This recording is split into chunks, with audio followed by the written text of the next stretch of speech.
नहीं मिल सका। किसानों ने कहा कि खाद के लिए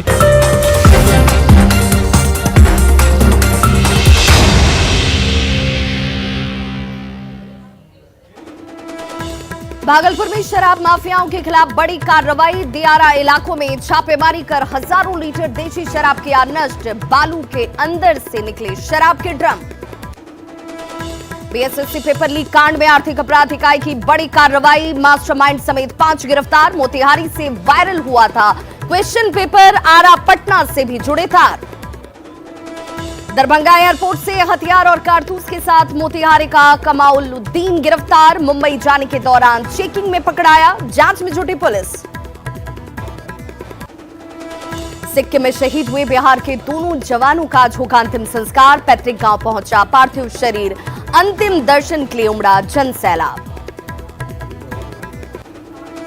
लालू प्रसाद को अस्पताल से मिली छुट्टी। विदेश में ही मनेगा नए साल का जश्न। राबड़ी आवास पर पहुंचे समर्थक लालू के स्वास्थ्य की अच्छी खबर पर काफी खुश। अटल बिहारी वाजपेयी की जन्म जयंती आज। बीजेपी की तरफ से देश भर में कई कार्यक्रमों का आयोजन। पीएम मोदी ने उनकी समाधि स्थल पर दी श्रद्धांजलि।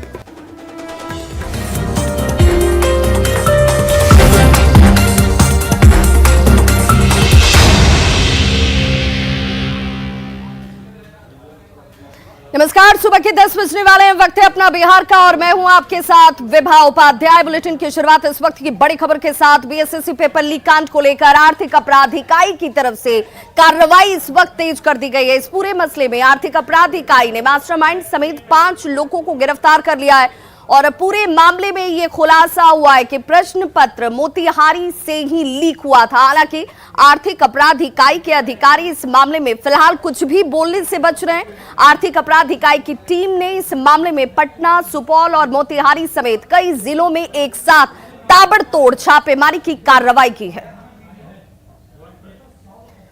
तो मास्टरमाइंड समेत 5 आरोपी गिरफ्तार किए जा चुके हैं और अब ये बड़ा खुलासा इस वक्त सामने है, जहां पर बीएसएससी पेपर लीक कांड मामले में प्रश्न पत्र मोतिहारी से ही लीक हुआ, इस बात की जानकारी सामने है। हालांकि इनमें कौन कौन से लोग जुड़े हुए थे, कहां कहां तक इसके तार फैले हुए, इसे लेकर कार्रवाई अब भी चल रही है।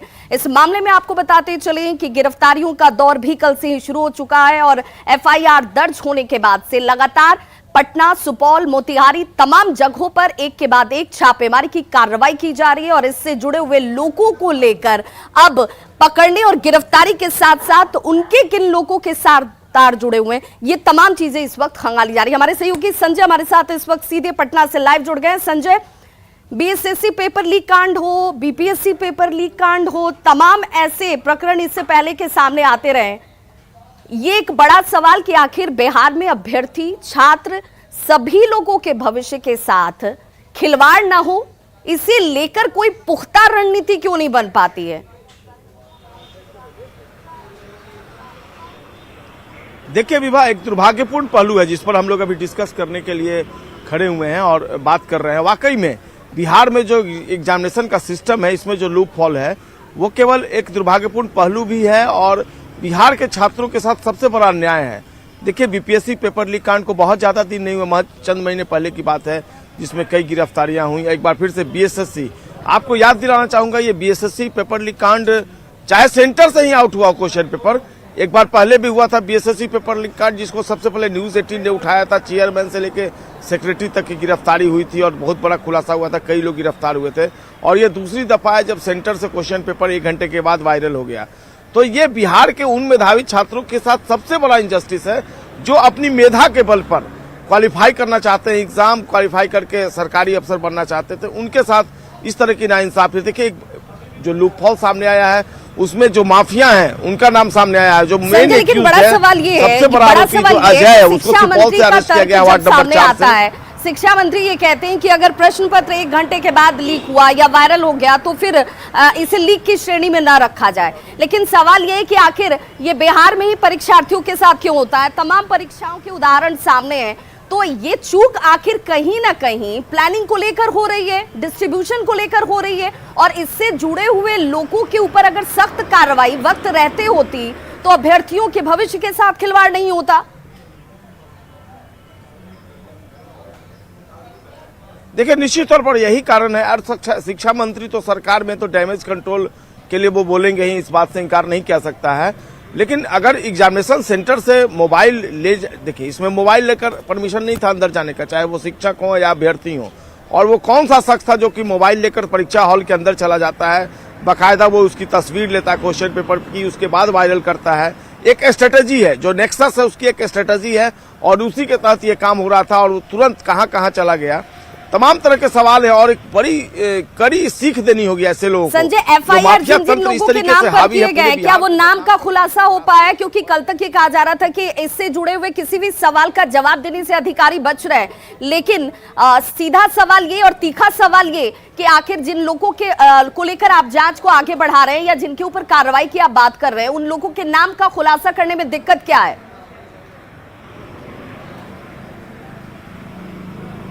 देखिए, आज उम्मीद की जा रही है कि आधिकारिक तौर पर नामों का खुलासा हो जाएगा। लेकिन ऑफ द रिकॉर्ड जो आर्थिक अपराध इकाई की टीम है, उसने न्यूज 18 को इस बात की जानकारी दी है कि अजय मेन मास्टरमाइंड है, जो सुपौल का रहने वाला है। उसका भाई विजय, वो भी अरेस्ट हुआ है। पटना में भी एक अरेस्टिंग हुई है, खेमनीचक इलाके से जीतू पासवान।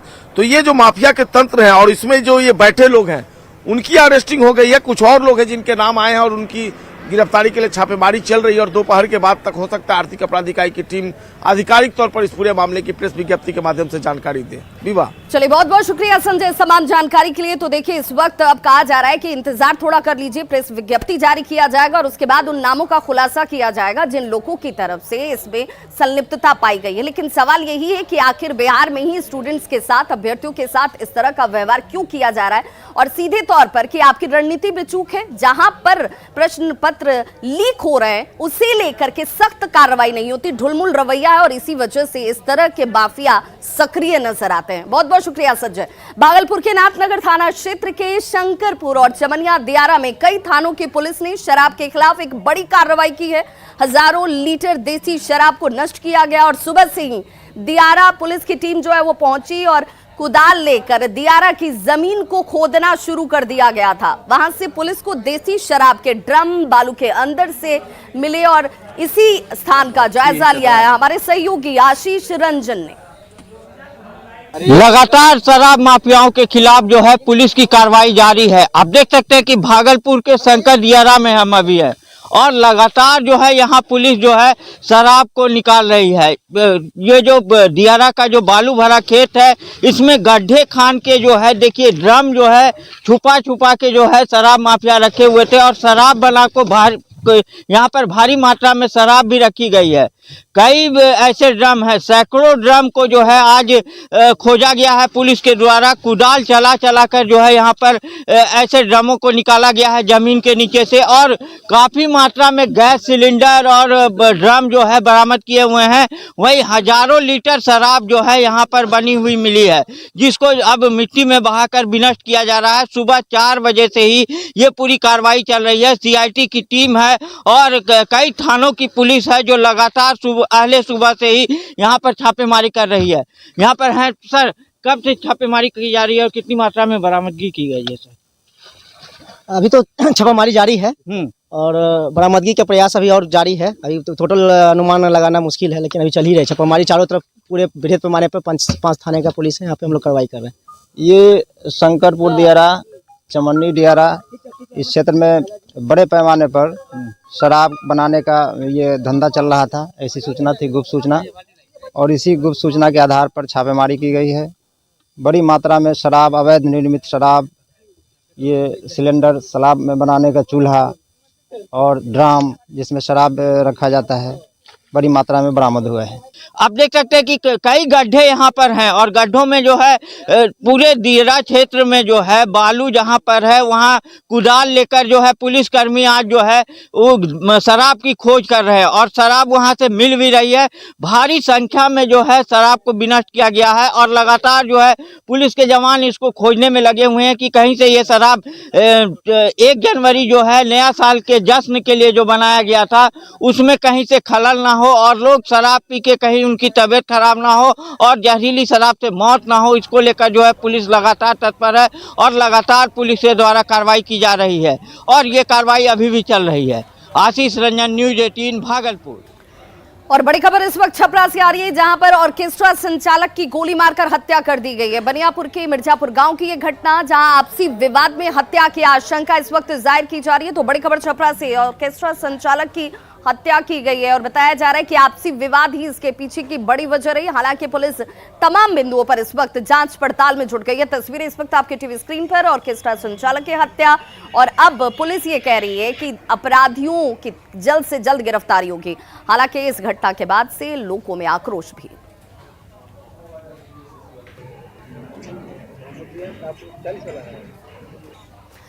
बड़ी खबर दरभंगा से, जहां हवाई अड्डा पर मैगजीन और 3 जिंदा कारतूस के साथ एक यात्री को गिरफ्तार किया गया है। मोतिहारी जिले के ढाका थाना क्षेत्र के कुसमाहा गांव का रहने वाला कमालुद्दीन को मुंबई जाने के दौरान मोतिहारी से दरभंगा आना था और सामान चेकिंग के दौरान उसके पास से मैगजीन और 3 जिंदा कारतूस जो कि 9 mm के बताए जा रहे हैं, इसे बरामद किया गया। हवाई अड्डे पर तैनात सुरक्षा गार्ड ने मोहम्मद कमालुद्दीन को गिरफ्तार कर लिया है। बताया जाता है कि मोहम्मद कमालुद्दीन के पास से फर्जी आई कार्ड, उर्दू की मैगजीन का प्रेस कार्ड सहित अन्य कागजात जो हैं वो बरामद किए गए हैं, जिसके अब सत्यापन की कोशिश की जा रही है। 2 तस्वीरें इस वक्त आपके टीवी स्क्रीन पर एक्सक्लूसिव। चेकिंग के दौरान हालांकि हथियारों को जब्त किया गया है। इस शख्स से हालांकि पूछताछ इस वक्त जरूर की जा रही है। इसके सामान में ये 3 लाइव बुलेट्स और एक मैगजीन मिला। उसके बाद इसे डिटेन किया गया है और पूछताछ के लिए सदर थाना को बुलाया गया है। पूछताछ की जा रही है। संदिग्ध में फिलहाल तो ये बुलेट्स है और इसके अलावा इसका आई कार्ड है, ड्राइविंग लाइसेंस पर नाम कुछ और है, प्रेस का कार्ड है जो उसने बना रखा है। गोपालगंज में एक बार फिर से न्यूज 18 की खबर का बड़ा असर हुआ है। मॉडल सदर अस्पताल में खराब पड़े पीएसए ऑक्सीजन प्लांट को चालू करने की दिशा में अब काम शुरू कर दिया गया है। सोमवार तक पीएसए प्लांट चालू हो जाएगा। सदर अस्पताल से और ज्यादा जानकारी दे रहे हैं हमारे संवाददाता गोविंद कुमार। न्यूज 18 की खबर का एक बड़ा असर हुआ है। गोपालगंज के मॉडल सदर अस्पताल में पीएसए प्लांट जो है तकरीबन 8 दिनों से बंद पड़ा था, लेकिन न्यूज 18 में जब खबर दिखाया गया तो स्वास्थ्य विभाग ने एक बड़ा एक्शन लिया और पीएसए प्लांट को चालू करने के लिए जो उपकरण थे उसे मंगा लिए गए हैं। ये तमाम उपकरण हैं और इन उपकरणों को अब जो है पीएसए प्लांट में डाला जाएगा और इसके बाद जो है ऑक्सीजन जो प्लांट है इसे चालू कर दिया जाएगा। ये पीएम केयर फंड से पीएसए प्लांट स्थापित हुआ है सदर अस्पताल में और तकरीबन 15 दिसंबर से पीएसए प्लांट बंद पड़ा था। इस वजह से इमरजेंसी वार्ड में जो पाइपलाइन के जरिए मरीजों तक ऑक्सीजन की जो सप्लाई होती थी वो बाधित हो गई थी, लेकिन अब जो है न्यूज 18 में जब खबर दिखाया गया तो स्वास्थ्य विभाग एक्शन में आया और पीएसए प्लांट की जो तमाम उपकरण है उसे यहाँ लाया गया है। अब ये बताइए, पीएसए प्लांट जो काफ़ी समय से बंद पड़ा था। हाँ, ये जो है काफ़ी समय तो नहीं हुआ, यानी इसी सप्ताह के थोड़ा सा पहले, यानी अभी जो है प्रॉब्लम सॉर्ट आउट होने वाला है। लेकिन यहाँ के जो मैनेजमेंट है हॉस्पिटल के, उनको मैं धन्यवाद देना चाहता हूँ कि बहुत जल्दी एक्शन लिए और एक्शन लेने के बाद इस प्रॉब्लम को सॉर्ट आउट किए और इस चीज़ों को वहाँ तक पहुँचाए जहाँ से सामान प्रोवाइड होता है। और जो हमारे डीआरडीओ को जो इंजीनियर, जो सर्विस इंजीनियर है, उन्हें सूचना दिए और इस चीज़ को जल्दी सॉर्ट आउट कराने के लिए देखिए आज यहाँ जियो लाइट उपस्थित हो गया है और दावा किया जा रहा है कि सोमवार तक पीएसए प्लांट जो है वो चालू कर दिया जाएगा और मरीजों तक फिर एक बार पाइपलाइन के जरिए ऑक्सीजन की सप्लाई जो है वो चालू कर दी जाएगी। गोविंद कुमार, न्यूज 18, गोपालगंज। अगली खबर बक्सर से, जहां पर सदर अस्पताल में ऑक्सीजन प्लांट को खुद ऑक्सीजन की जरूरत पड़ गई है। जी हां, दरअसल कोरोना के वक्त ऑक्सीजन प्लांट लगने के साथ ही खराब हो गया और अस्पताल प्रबंधन इसे ठीक नहीं करा पाया। वहीं इस मामले में सिविल सर्जन ने कहा है कि इसे दुरुस्त कर लिया जाएगा। जायजा लिया हमारे सहयोगी पुष्पराज ने। देश भर में कोरोना के बढ़ते मामलों के बाद जिस तरह से सभी अस्पतालों को अलर्ट मोड में रखा गया है और ऑक्सीजन प्लांट को सुचारू रूप से रखने की आदेश जारी हुई है, बक्सर सदर अस्पताल की स्थिति यह है कि यहाँ 2 ऑक्सीजन प्लांट लगाए गए थे, जिसमें एक की स्थिति है कि वो चालू हालत में है और दूसरा जो ऑक्सीजन प्लांट है वो लगने के साथ ही खराब हो गया है, वो बंद पड़ा हुआ है। ये यहाँ का ऑक्सीजन प्लांट है। जो इसके ऑपरेटर हैं जो देखते हैं उनसे बात करते हैं। सर ये बताइए कि कितने प्लांट लगे थे सदर अस्पताल में? सदर अस्पताल में बक्सर में 2 प्लांट है। एक पीएम केयर फंड द्वारा लगा है, एक SJVN द्वारा लगाया गया है। जो पीएम केयर फंड से जो लगा है वो 1000 LPM का है और ये जो है जो सामने जो ये बंद पड़ा है ये 500 LPM का है। ये भी चलता था लेकिन ये क्या हुआ है कि SRG फ्यूज उड़ जाने की वजह से ये स्टॉप पड़ा हुआ है। कितने दिन से बंद है ये? करीब 28 अक्टूबर से ये बंद है। विषय है बक्सर सदर अस्पताल स्वास्थ्य महकमे को चाहिए कि जल्द से जल्द ये दूसरा जो ऑक्सीजन प्लांट है इसे सुचारू करे, क्योंकि जिस तरह से देश में कोरोना के मामले सामने आ रहे हैं उसके बाद से अलर्ट मोड में स्वास्थ्य विभाग को रखा गया है। लेकिन बक्सर सदर अस्पताल में जिस पुरजोर तरीके से 2 ऑक्सीजन प्लांट लगाए गए थे लोगों के जीवन को बचाने के लिए, एक लगाने के बाद एक उसके बाद से ही बंद है और दूसरा जो स्थिति है जो दूसरे प्लांट की वो फिलहाल चल रहा है। नहीं, आज हम लोग उसको जो है दिखवा लेते हैं। सारे हमारे ऑक्सीजन प्लांट फंक्शनिंग में है। कुछ लोकल अगर कुछ प्रॉब्लम होगी उसको भी हम लोग अपडेट कर लेते हैं और हमारे यहाँ ऑक्सीजन प्लांट रनिंग रहेगा। बेड पर मेरे पास ऑक्सीजन अवेलेबल है। अकॉर्डिंग टू SOP हम लोग समूचे तरीके से तैयार हैं। पुष्पराज, न्यूज़ 18 बक्सर। और कोरोना संक्रमण को लेकर बिहार सरकार अलर्ट मोड पर है। अन्य देशों में बढ़ते संक्रमण के मद्देनजर जांच को तेज कर दिया गया और पिछले 24 घंटे की बात करें तो कुल 45,912 लोगों की जांच की जा चुकी है। जांच में कोई पॉजिटिव मरीज सामने नहीं आया है, बड़ी राहत की बात है। बिहार में कोरोना का एक भी एक्टिव केस इस वक्त मौजूद नहीं है, लेकिन एहतियात बहुत जरूरी है और इसी को लेकर जो गाइडलाइंस इससे पहले कोरोना के पहले, दूसरे और तीसरे फेज में महसूस किए गए थे और उसका पालन किया गया था, वही एक बार फिर से सतर्कता लोगों को बरतनी चाहिए। इसी लेकर बिहार सरकार भी अब अलर्ट मोड पर है।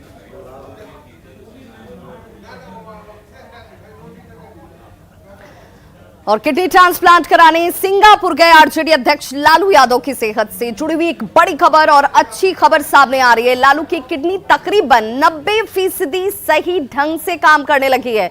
अब लालू को अस्पताल से छुट्टी भी दे दी गई है। लालू की सेहत से जुड़ी ये खबर आने के बाद आरजेडी समर्थक कार्यकर्ताओं में खुशी की लहर देखी जा रही है। 10 सर्कुलर रोड स्थित राबड़ी आवास पर आरजेडी कार्यकर्ताओं से बात की हमारे सहयोगी संजय कुमार ने। राष्ट्रीय जनता दल से जुड़ी हुई एक बड़ी और अच्छी खबर है। राष्ट्रीय जनता दल के राष्ट्रीय अध्यक्ष लालू प्रसाद यादव की किडनी अब सही तरीके से काम करने लगी है। तकरीबन 90% उनकी किडनी काम कर रही है और फिलहाल उन्हें हॉस्पिटल से छुट्टी दे दी गई है। हॉस्पिटल के बगल में ही उन्हें एक घर में शिफ्ट किया गया है जहां वो डॉक्टरों के ऑब्जर्वेशन में है। पिछले 5 दिसंबर को उनका किडनी ट्रांसप्लांट किया गया था। उनको जो किडनी दी है उनकी बेटी डॉक्टर रोहिणी आचार्य, वो भी बिल्कुल स्वस्थ हैं और थोड़ी सी सावधानियां बरतते हुए वो अपनी लाइफ सामान्य रूप से जी रही हैं। लालू प्रसाद यादव फिलहाल इंडिया नहीं आने वाले हैं। अभी तकरीबन 1 महीने तक वो हॉस्पिटल के बगल वाले आवास में रहेंगे। फरवरी लास्ट या मार्च में लालू प्रसाद यादव इंडिया लौट सकते हैं। एक बड़ी खबर यह है सूत्रों के हवाले से कि उप मुख्यमंत्री तेजस्वी यादव हों या उनके बड़े भाई तेज प्रताप यादव हों या फिर तेजस्वी यादव की पत्नी हो, ये सभी पारिवारिक सदस्य सिंगापुर जाने वाले हैं और लालू प्रसाद यादव के साथ ही वो नए साल का जश्न भी मनाएंगे। और राजनीति में अगर उनकी वापसी होती है तो निश्चित तौर पर यह कहीं न कहीं राष्ट्रीय जनता दल के लिए एक बड़ी खबर होगी। लालू आवास के पास भी लोग हैं, हम उनसे बात करते हैं। लालू जी की तबीयत अब ठीक हो गई है, किडनी 90% काम करने लगा है, कैसा लग रहा है जानकर? जी, ये सुन करके तो बहुत अच्छा लग रहा है, क्योंकि वो बिहार का एक बहुत पहले से कहा जाता है जीता जागता शेर है राजनीतिक के मामले में। तो ये उनकी अब धीरे धीरे स्वास्थ्य की ओर अग्रसर हो रहे हैं, ये बहुत अच्छी खबर है। हम लोग सुने तो बहुत अच्छा लगा। लालू जी अब बेहतर हो जाएंगे? बहुत खुशी की बात है, हम लोग बहुत खुशी हो रही है। अच्छा, क्यों लगता है कि अब सीरियस पॉलिटिक्स में वापस आएंगे लालू जी? जी जी जी आएंगे। कि अगर लालू जी राजनीति में वापस लौटते हैं तो कहीं न कहीं इसका फायदा न केवल राष्ट्रीय जनता दल को होगा, बल्कि जो गरीब गुरबा लोग हैं उन्हें भी इस बात की उम्मीद है कि लालू जी अगर लौटते हैं तो उनके लिए भी बहुत कुछ कर पाएंगे। कैमरा पर्सन दीपक के साथ संजय कुमार, न्यूज़ 18 पटना। वहीं सिक्किम में शुक्रवार को सेना के ट्रक के खाई में गिर जाने की वजह से 16 जवान शहीद हो गए। इस जवान में बिहार के आरा जिले के लाल प्रमोद सिंह और खगड़िया जिले के चंदन कुमार मिश्र शामिल हैं। दोनों शहीद जवानों का शव उनके पैतृक आवास लाया गया। जहां अंतिम दर्शन के लिए भारी भीड़ उमड़ पड़ी। दो तस्वीरें इस वक्त आपके टीवी स्क्रीन पर हैं। दोनों जवानों की शहादत पर पूरे बिहार को गर्व है। आज जो पूरे सम्मान के साथ दोनों का अंतिम संस्कार किया जाएगा, तो नम आंखों से याद किया जाता हुआ अपने वीर सपूतों को अंतिम यात्रा पर अब ये शहीद चल पड़े हैं। आज उन्हें नम आंखों से विदाई दी जा रही है। आखिरी सफर पर प्रमोद सिंह भी और खगड़िया के रहने वाले शहीद चंदन मिश्र।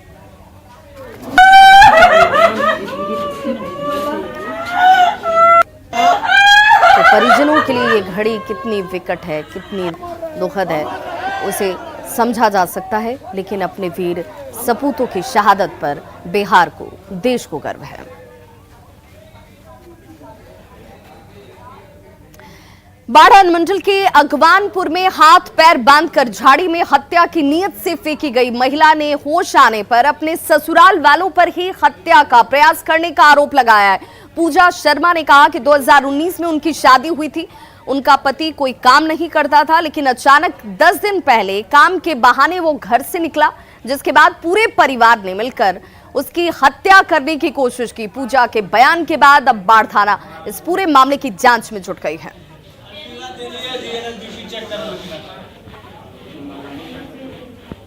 ये घर के ही लोग कोई करवाए हैं, क्योंकि हमको 10 दिन पहले हमको धमकी दिया गया है कि पैसा है तो हम किसी से कुछ भी करवा सकते हैं। ये सब धमकी हमको क्यों दिया गया?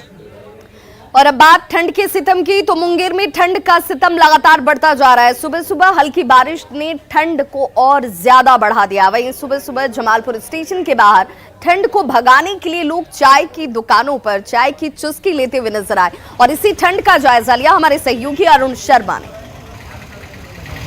इस वक्त मौजूद हूँ जमालपुर स्टेशन पे।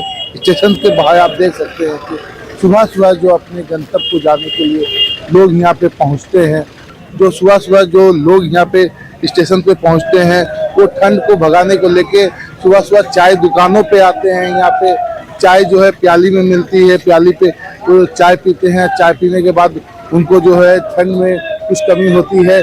ठंड भगाने के लिए आप लोग सुबह सुबह चाय, हाँ हल्दी ठंडा रहेगा जी, हाँ हल्का ठंडा रहेगा। सुबह सुबह जो लोग हैं स्टेशन पे जो आते हैं वो चाय की चुस्की लेते हैं। चुस्की लेने के बाद फिर अपने गंतव्य को निकलते हैं। आज जो लोग भी हैं जो सुबह सुबह काम को भी निकलते हैं, वो भी यहाँ पे आते हैं स्टेशन चौक के पास से, वो सब भी निकलते हैं। तो आप देख सकते हैं कि ठंड जो है, ठंड का सिस्टम अभी भी चालू है। अरुण शर्मा, न्यूज़ 18। प्रसिद्ध फुटबॉलर और इंडियन फुटबॉल टीम के पूर्व कैप्टन बाइचिंग भूटिया अब राष्ट्रीय स्तर के फुटबॉलर गांव-गांव से तलाश कर लाएंगे। इसी कड़ी को वो गया में पहुंचे और जहां पर उन्होंने बोधगया महाबोधि मंदिर और भगवान बुद्ध को नमन किया। ये तस्वीरें इस वक्त आप अपने टीवी स्क्रीन पर भी देख पा रहे हैं। इस दौरान उन्होंने कहा कि स्कूल स्तर पर फुटबॉल में सुधार की जरूरत है। भूटिया महिला फुटबॉलर को भी उभारेंगे। तो बाइचिंग भूटिया की तरफ से ये कोशिश की जा रही है कि जो फुटबॉलर, जो खिलाड़ी हैं जिनके अंदर फुटबॉल को लेकर जुनून है, उन्हें कैसे दिखारा जाए और उन्हीं गांव में बसने वाली प्रतिभा को पहचानने के लिए उन्हें निखारने की कोशिश करते हुए इस वक्त बाइचिंग भूटिया नजर आ रहे। भगवान बुद्ध के स्थली पर पहुंचे और वहां पर उन्होंने कहा कि मेरी कोशिश यही है कि ऐसे फुटबॉलर को सामने लाया जाए जो फुटबॉल के खेल के साथ ही अपनी प्रतिभा को भी देश और दुनिया के सामने रख सकें। तो इस बुलेटिन में बस इतना ही, लेकिन न्यूज़ 18 बिहार झारखंड पर खबरों का सिलसिला लगातार जारी है।